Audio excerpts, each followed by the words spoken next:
Officer Daniels thought he was untouchable. For years, he had bullied, harassed, and abused his power, especially against black people. So when he saw a black woman in court, he didn't hesitate. He grabbed her, pushed her, humiliated her. In front of the judge, in front of witnesses, he made sure she knew who was in charge. A smirk curled on his lips. But then, she reached into her jacket and pulled out a badge. The courtroom fell silent. Daniel staggered back. His face turned pale. Because this wasn't just any black woman. This was the moment power shifted. And in that instant, the truth freed everyone in the court. The courtroom buzzed with quiet murmurs as the judge prepared to give the final ruling. Officer Daniels stood tall, his usual smug arrogance plastered across his face. His uniform was crisp, his badge gleamed under the fluorescent lights. He had done this dozens of times before, testified against people he had arrested, many of them black, in a city where cops like him thrived on unchecked power. Today was no different. Or so he thought. At the back of the courtroom, the heavy doors swung open. A woman in a sleek black suit stepped inside. She moved with quiet authority, each step controlled, deliberate. Confidence radiated from her. She carried herself like someone who knew her presence alone demanded respect. Without a word, she took a seat in the gallery, her sharp eyes locked onto Daniels. He noticed her immediately. His gaze flickered with annoyance, then mild amusement. Another black woman, probably a relative of the accused, praying for a miracle. He smirked and turned back to the judge. Then she stood up. Daniels stiffened. His eyes narrowed. Something about her felt off. She wasn't just another courtroom observer. He didn't like it. "Sit down, lady," he barked, stepping toward her. "This isn't your business." The woman met his glare, completely unfazed. Unmoved. "Excuse me." Daniels scoffed. He enjoyed moments like these, making sure people like her knew their place. He leaned in closer, voice dropping to a sneer. "You lost. This ain't the welfare office." A hush fell over the room. The judge's gavel hovered midair, frozen in shock. A few people gasped. The woman, however, didn't flinch. Her dark eyes, sharp and unreadable, stayed locked onto him. "Remove your hand." Her voice was calm, but there was steel beneath it. Daniel's grip tightened around her arm. "Or what?" He spat, giving her a slight shove. Power surged through him. He could already picture her flustered reaction, the way she'd shrink back, like so many others had before. But she didn't. Instead, she reached into her jacket. Daniel's instincts flared. His muscles tensed. He had drawn his gun for less than this. The entire room held its breath. She pulled out a badge. The air in the courtroom turned to ice. Daniel's smug grin vanished. His face went pale. His fingers slipped from her arm as he stumbled back a step. The badge gleamed under the harsh lights. But it wasn't just any badge. She lifted her chin slightly. Her voice remained calm, unshaken, unyielding. "Officer Daniels, I am Chief Renee Carter," she announced, her words cutting through the silence like a blade. "And as of this morning, I am your new boss." The courtroom erupted. Daniels stood frozen, his mouth opening, but no words came out. His mind scrambled. The weight of his actions, his arrogance, his unchecked power, came crashing down all at once. The judge's gavel finally slammed down, but no one heard it over the whispers, the stunned murmurs, the realization that Daniel's world had just changed forever. A heavy silence settled over the room. Daniel's breath hitched. His world, his power, had always been built on the belief that people like her didn't exist. Black, composed, untouchable, but she did exist. And now, she was his chief. Renee Carter stood tall, her badge still gleaming. Daniel's fingers twitched at his sides, his face twisting as he fought to regain control. The judge tapped his gavel. Order in the court. But even he couldn't hide the intrigue in his voice. Renee turned to him. "Your Honor, I request a private discussion regarding Officer Daniels' conduct, both today and throughout his career. I believe it is relevant to these proceedings." The judge hesitated, studying her. Daniels could feel the shift.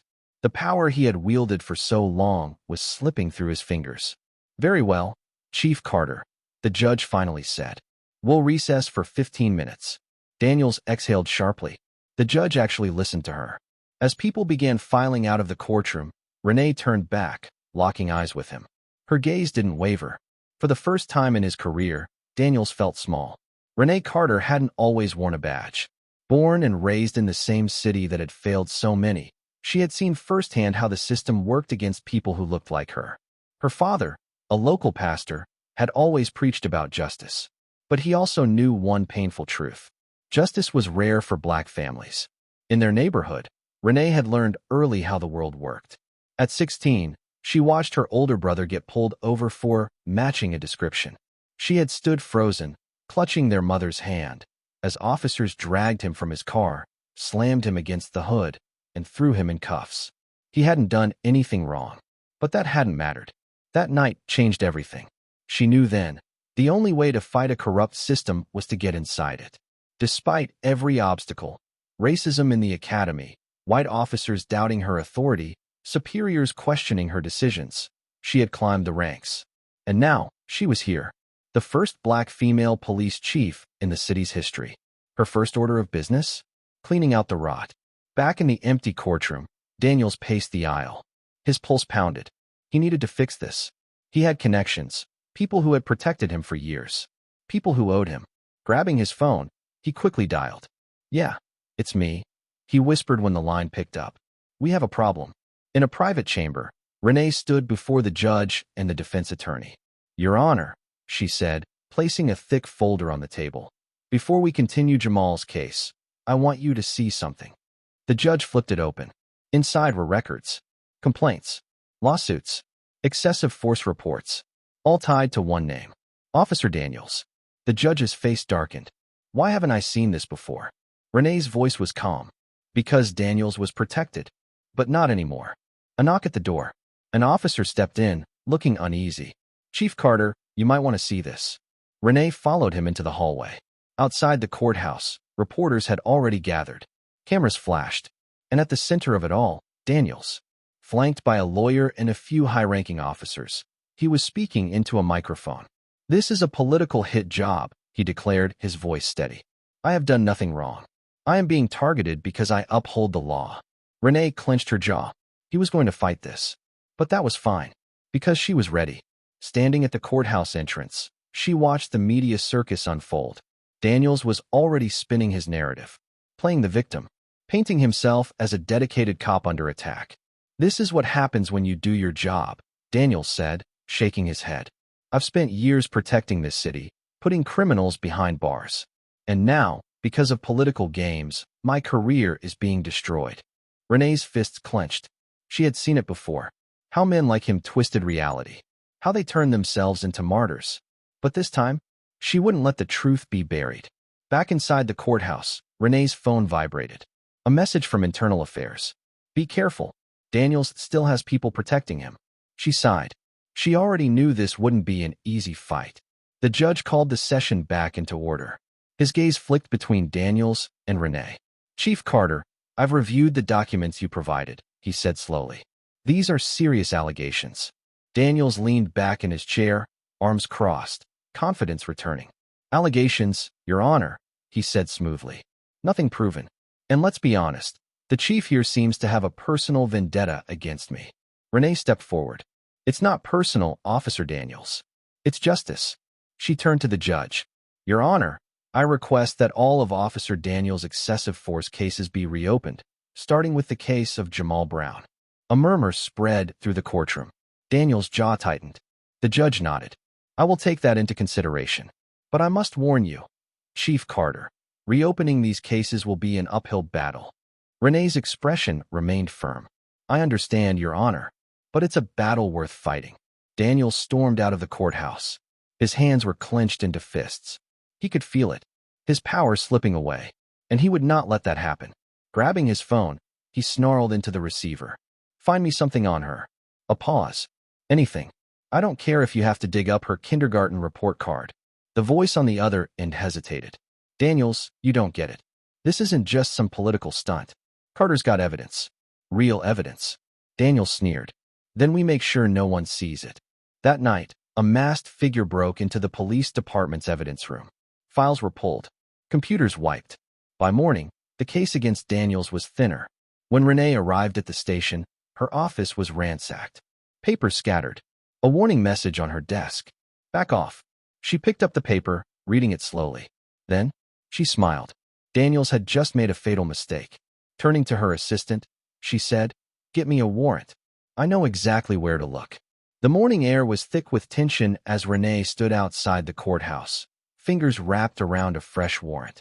The break-in at the evidence room had been a desperate move. Daniels was panicking, and when men like him panicked, they got sloppy. She had a feeling, a gut instinct. Daniels had an insurance policy, a place where he kept the real dirt hidden, and she knew exactly where to look.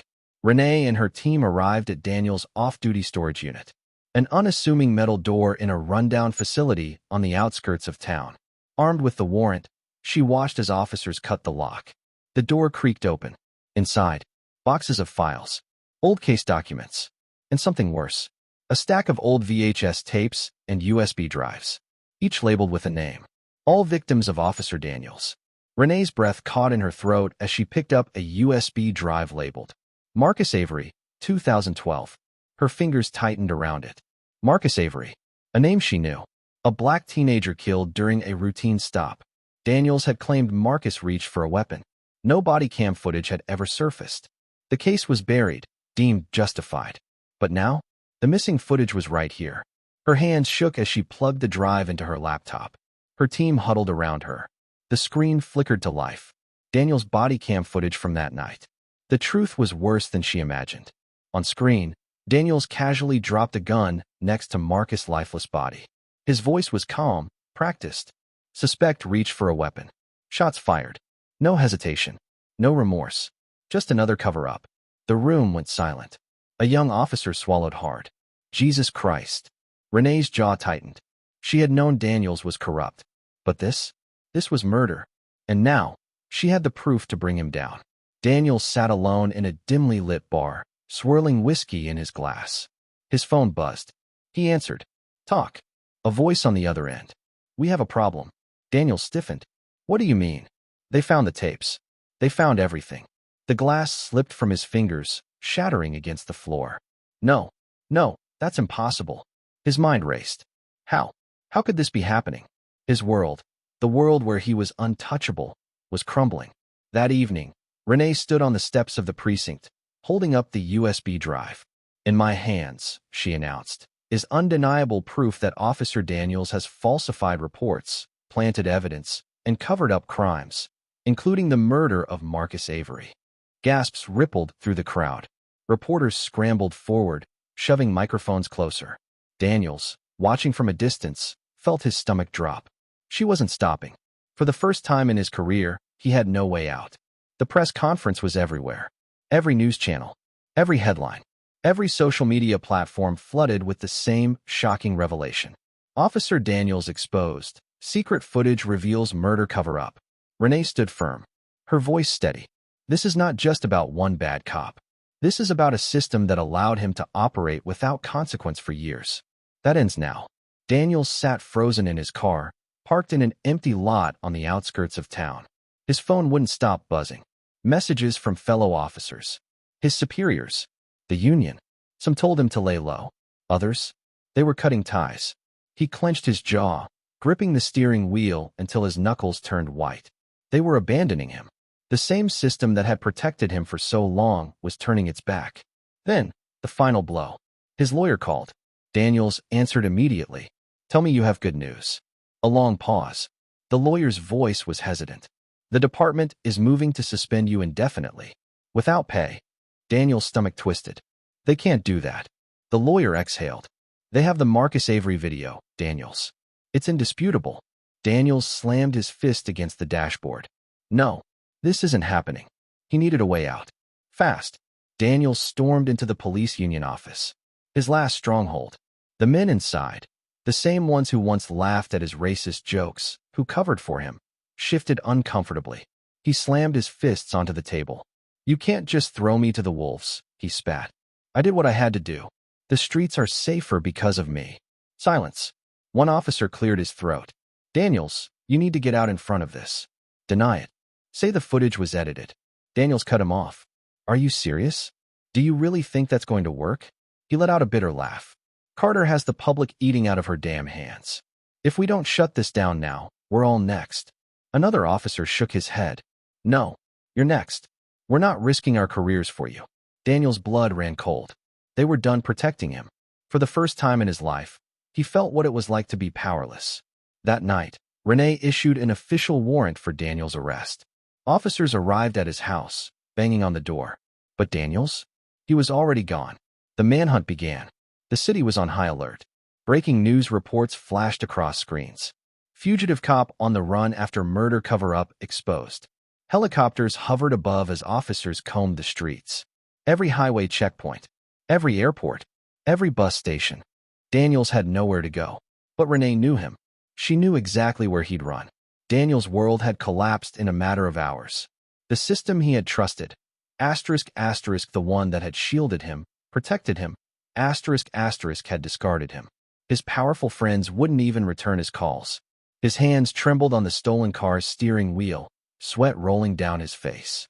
His career, his reputation, his entire life, gone. But there was one thing left. Revenge. The trap is set.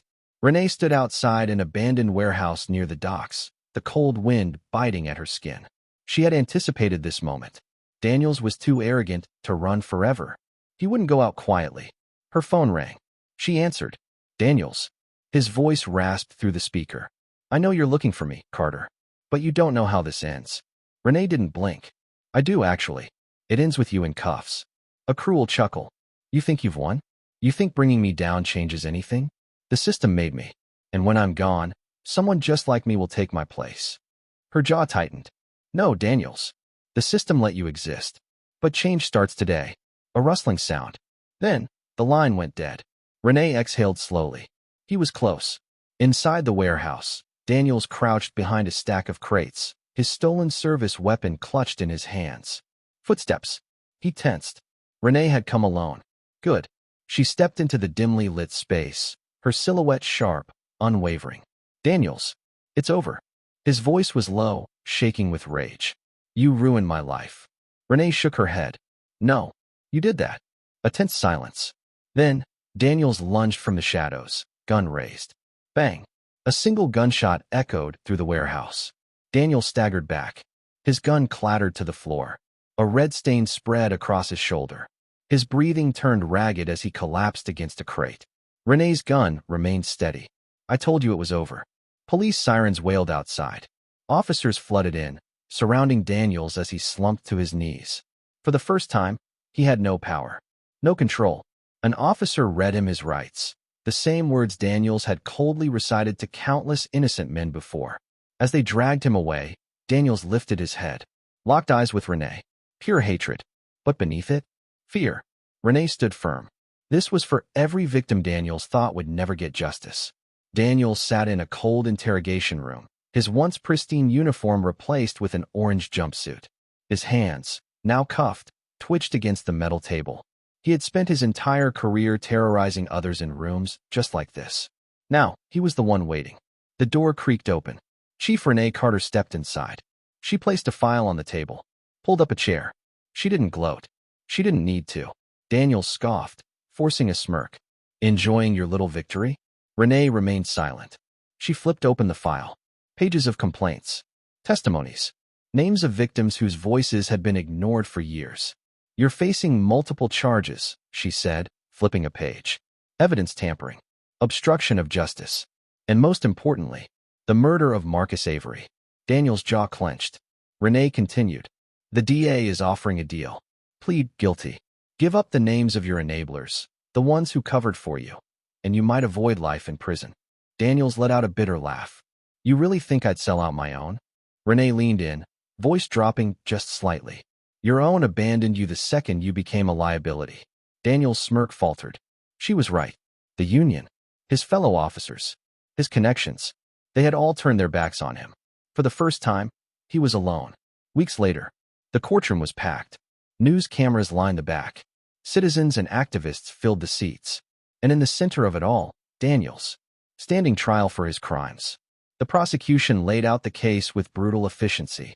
The body cam footage, the testimonies, the forged reports. There was no escape. Jamal Brown, the young man Daniels had falsely arrested in the very beginning, took the stand. His voice was steady. This man treated me like I was nothing, Jamal said.